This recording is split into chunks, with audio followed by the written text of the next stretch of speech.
Hello friends, आज हम BPSC की 69वीं जो संयुक्त परीक्षा है उसका रजिस्ट्रेशन कैसे करना है ये जानेंगे और इससे संबंधित महत्वपूर्ण डिटेल्स जानेंगे। तो देखिए, हम जब जाएंगे बीपीएससी के साइट पे, आप गूगल में टाइप करेंगे और बीपीएससी डॉट बी या डायरेक्ट bpsc.bis.nic.in टाइप करेंगे तो ये हमारा साइट आएगा। यहाँ आप देखिए 14/7 का नोटिफिकेशन है। क्या लिखा हुआ है? Integrated 69th combined competitive examination registration will be done through one time registration OTR process. तो ये कह रहा है रजिस्ट्रेशन कैसे होगा? रजिस्ट्रेशन होगा वन टाइम ओटीआर प्रोसेस या वन टाइम रजिस्ट्रेशन प्रोसेस। अब ये क्या है, इस पे चर्चा करेंगे। पहले हम इसका ये जो नोटिफिकेशन आया है ये देख लेते हैं। देखिए नोटिफिकेशन क्या निकाला हुआ है कि विज्ञापन जो है 69वीं संयुक्त परीक्षा का, ये तो 27/6 को ही निकल गया था, लेकिन ऑनलाइन फॉर्म भरने का जो डेट है ये रखा गया है 15 जुलाई, अर्थात आज से लेके 5 अगस्त तक। और अभ्यर्थियों का पंजीयन कैसे किया जाएगा, मतलब रजिस्ट्रेशन, ये होगा वन टाइम रजिस्ट्रेशन। अब ये वन टाइम रजिस्ट्रेशन क्या है? वन टाइम रजिस्ट्रेशन का मतलब है कि अगर आपने एक बार रजिस्ट्रेशन कर दिया तो आप बीपीएससी का कोई भी एग्जाम जो बीपीएससी ले रहा है वो आप वो सेम रजिस्ट्रेशन उसमें काम करेगा। हर बार आपको अलग अलग रजिस्ट्रेशन नहीं करना पड़ेगा। अभी क्या होता है, बीपीएससी अलग अलग तरह के परीक्षा निकालती है। मान लीजिए जैसे किसी ने टीचर में भी भरा है और इस परीक्षा में भी भरना चाह रहा है संयुक्त परीक्षा में, तो उसको दोनों परीक्षाओं के लिए अलग अलग रजिस्ट्रेशन करना पड़ता है। अभी इस बार से उन्होंने क्या किया है कि आपको एक बार रजिस्ट्रेशन कर देंगे, फिर बीपीएससी जो भी परीक्षा लेगी उसी रजिस्ट्रेशन से काम चलेगा। उसके बाद आपको केवल डिटेल्स भरना होगा, रजिस्ट्रेशन दोबारा नहीं करना होगा। ये वन टाइम रजिस्ट्रेशन प्रोसेस। तो अब इसके लिए आते हैं, फॉर्म की ओर बढ़ते हैं, रजिस्ट्रेशन कैसे करना है और बाकी डिटेल कैसे। तो आप देखिए ये बीपीएससी का साइट है हमारा bpsc.bis.nic.in। यहाँ से हम जाएंगे कहाँ? अप्लाई ऑनलाइन पे। अप्लाई ऑनलाइन पे गए। अब देखिए ये ओपन हो रहा है, साइट ओपन हुआ। अब नीचे आएंगे, देखेंगे अभी यहाँ से पता चलेगा क्या क्या अभी बहाली चल रहा है। तो एक तो चल रहा है शिक्षक वाला रिक्रूटमेंट जो है, टीचर रिक्रूटमेंट। दूसरा अभी आज से फॉर्म भरा जाना है। देखिए इधर ऑनलाइन एप्लीकेशन स्टार्ट डेट शुरू आज से हो रहा है, अंतिम डेट 5 अगस्त तक है। तो ये 69वीं संयुक्त परीक्षा जिसका हम फॉर्म अभी रजिस्ट्रेशन करेंगे। तो अब देखिए, अब हमें क्या करना है, यहाँ अप्लाई ऑनलाइन पे क्लिक करना है। अप्लाई ऑनलाइन पे जाएंगे, इंटर फर्स्ट नेम, मान लीजिए मैंने लिख दिया अपना नाम, इंटर लास्ट नेम लिख दिया। ठीक है, अब उसके बाद क्या करेंगे? अब उसके बाद यहाँ पे डेट ऑफ बर्थ आपका जो भी होगा, यहाँ डेट देना है, यहाँ मंथ देना है, और यहाँ पे देना है आपको क्या, ईयर देना है, जिस साल आपका जन्म हुआ। यह आपका डेट ऑफ बर्थ है। फादर्स नेम आपको देना है। जो विवाहित महिलाएं हैं उनको क्या करना है, अपने हस्बैंड का नाम यहाँ देना है। यहाँ पे सबको अपने माता का नाम देना है, तो आप दे देंगे। यहाँ आपको मैरिटल स्टेटस बताना है, अर्थात आप शादीशुदा हैं। शादीशुदा है तो मैरिड डालेंगे, नहीं है तो अनमैरिड देंगे। जेंडर आपका क्या है, तो मेल है या फीमेल है या ट्रांसजेंडर है। ट्रांसजेंडर को यहाँ थर्ड जेंडर लिखा हुआ है। खैर, तो अब यहाँ मेल पुरुष महिला, तो यहाँ हम पुरुष मान लीजिए, हमने क्लिक कर दिया। जिसका जो कैटेगरी होगा वो भरेगा। अब हमें क्या करना है, यहाँ आधार नंबर देना है। मान लीजिए अपने आधार नंबर हमने अपना दे दिया। अब यहाँ क्या करना है, आधार का जो पीडीएफ है वो जहाँ पे आपने रखा होगा वहां से डाउनलोड करना है।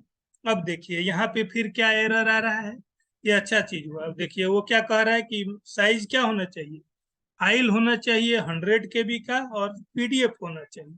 अब मैं देखिए क्या क्यों गड़बड़ी हो रहा है, क्यों नहीं ले रहा है। मैं दिखाता हूँ आपका फाइल का टाइप। फाइल का साइज देखिए ये क्या है, 585 KB। वो क्या कह रहा है कि फाइल का मैक्सिमम साइज कितना होना चाहिए, 100 KB होना चाहिए। तो हम क्या करेंगे, हम सीधे आराम से इसको, अभी मैं इसको नीचे कर देता हूँ। हम जाएंगे, कोई भी ऑनलाइन ये से कर सकते हैं। आई लव पीडीएफ आता है, इसमें रिड्यूस पीडीएफ साइज हम लिख देंगे। रिड्यूस पीडीएफ साइज जब लिखेंगे तो ये आएगा, देखिए आई लव पीडीएफ। इसमें हम अपना पीडीएफ फाइल सेलेक्ट कर लेंगे और फिर उसको क्या कर देंगे, कंप्रेस कर देंगे। अब वो क्या बन गया देखिए 142 KB का। अभी भी इसका साइज क्या है, तो देखिए फाइल साइज कैसे रिड्यूस करेंगे। आई लव पीडीएफ में गए, हम अपना पीडीएफ फाइल मान लीजिए हमने क्या किया, सेलेक्ट किया। अब देखिए उसको क्या करेंगे, एक्सट्रीम कंप्रेशन, अगर साइज फिर भी नहीं 100 KB से कम आ रहा है तो एक्सट्रीम कंप्रेशन कर देंगे, लेस क्वालिटी हाई कंप्रेशन। अब इसको कंप्रेस पीडीएफ करेंगे, देखिए क्या हुआ, फाइल साइज हमारा कितना हो गया, इधर दिखा रहा है 70 KB। अब इसको डाउनलोड कर देंगे, कितना आ गया, ये हमारा फाइल साइज आ गया 70 KB, 71 KB। हमारा कितना होना चाहिए, 100 KB होना चाहिए था, मतलब हमारा काम हो गया। अब मैं क्या करूंगा, इस वाले पीडीएफ फाइल को मैं अपलोड कर दूंगा। अब इसने ये पीडीएफ फाइल मेरा एक्सेप्ट कर लिया। अब अगला चीज क्या है, अगला चीज क्या कह रहा है कि are you a citizen of India, तो yes. Are you a permanent residence of Bihar, क्या आप बिहार के परमानेंट निवासी हैं, तो मैं यस मार दूंगा।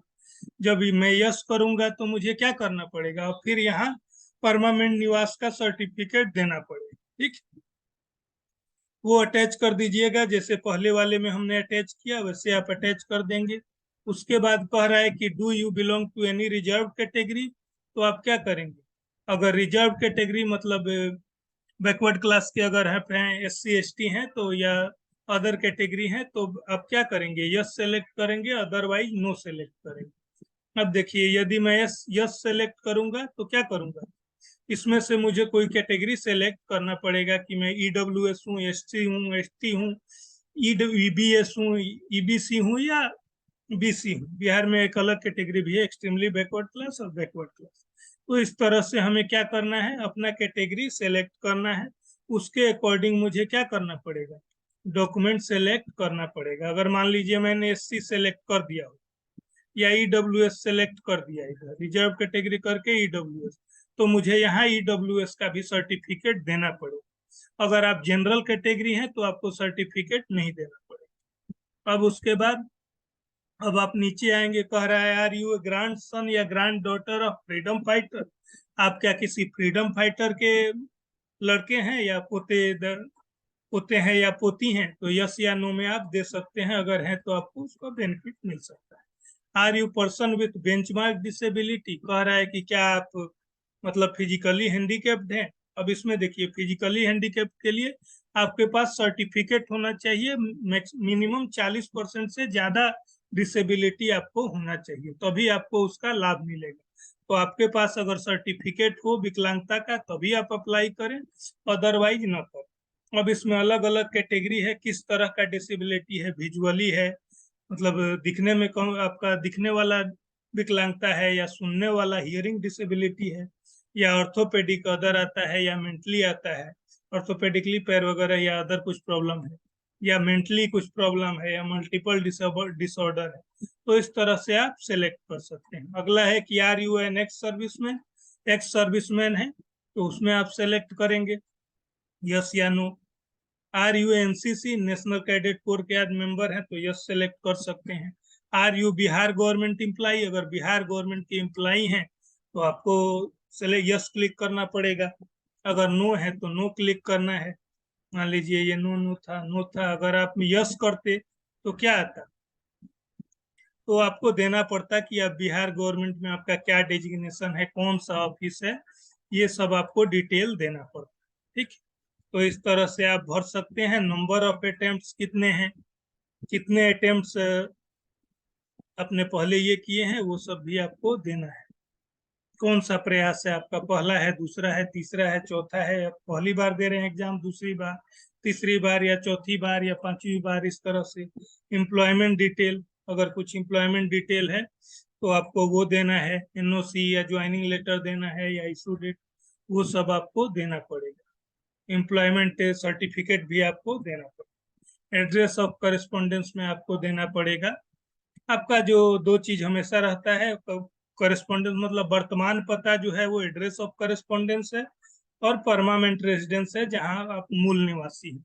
तो अगर आप बिहार के हैं कहीं बाहर रह रहे हैं तो उस जगह का एड्रेस देंगे यहाँ पे वर्तमान पता में, और मूल पता में नीचे वाला में एड्रेस ऑफ परमानेंट रेजिडेंस में आप गांव का नाम, जिला, डिस्ट्रिक्ट, पिन कोड वगैरह, आप स्टेट पिन कोड ये सब आप डिटेल देंगे। तो ये सब डिटेल के बाद, हाँ एलिजिबिलिटी का जो बात है वो आपको देना है। अब इसके लिए क्या एलिजिबिलिटी है, इसके लिए सिंपल है। बीपीएससी के लिए आप कम से कम 20 साल के होने चाहिए और ग्रेजुएशन का डिग्री आपका होना चाहिए। अब इसके अलावा आपको कोई ईमेल एड्रेस देना होगा, वो कंफर्म करना पड़ेगा, फिर इधर वेरीफाई वो करेगा। मोबाइल नंबर देना होगा, फिर गेट मोबाइल ओटीपी लेंगे, आएगा मोबाइल पे मैसेज आएगा, फिर ये कैप्चा कोड देंगे। उसके बाद ये जो कोड आया मैसेज आएगा उसको यहाँ डालना होगा। उसके बाद आप सबमिट रजिस्ट्रेशन करेंगे तो आपका सबमिट हो जाएगा। तो फॉर्म भरते समय थोड़ा ध्यान रखेंगे और ये पीडीएफ वगैरह कन्वर्ट करके पहले से रखेंगे तो ज्यादा इजी। Thank you. बाकी डिटेल्स नेक्स्ट वीडियो में हम सबमिट करेंगे।